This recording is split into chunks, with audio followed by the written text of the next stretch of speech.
A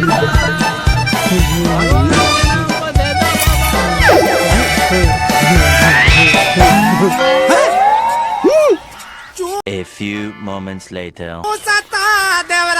चूसता देवरा चूसता। ई कौन गाना गाओ तेरे मारा लगे हंसा गाऊंगा वाला। हाँ तो का करी? कौन भगवान वाला गाना नहीं खे ना भाई, हमरा संग संग गाओ। अच्छा लगावा। अरे करम से करम विधाना होता वे कुकरम करम से करम विधाता।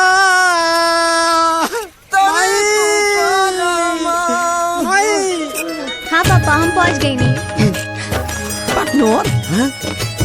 मिल गई। हाँ, नानी भी ठीक दिया। घुमाओ फिर। माई करम से करम विधाना माता। रुका ए मतवा तनी हाथ पर ये खाना ना खिला देना। अरे बेटा, करी आज भार पेट खींच के खा ली है। हाँ तनी जल्दी से माता। माई हाँ ओवर एक्टिंग होता थुरा जीवो कम करी। हाँ माई ठीक बा। हाँ इला अम्मा अम्मा दे दा खाए के कुछ। कौना चीज में दी? में दे दा। यही में दे दी। हाँ हाँ ला। हाँ वही में उछल दीजिए। कोरी हाँ खा लेगा। हाँ कोरी खा। आरवा चलो, चल अब के आराम भाता से घींचा खा। घींचा। हाँ खा ला। ए बबी बबी तनी कोरिया के पानी पिया दी। पूजा पानी ले आवा। खा खा रहे हैं। खा कर खा ली। ना तनी पानी। अच्छा कुला का खइबा। हाँ। कैमे दी पानी?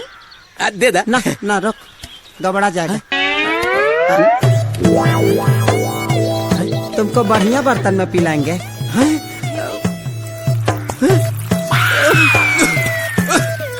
ला कोरी खा ही लेते हैं। ना पिए बा। नहीं।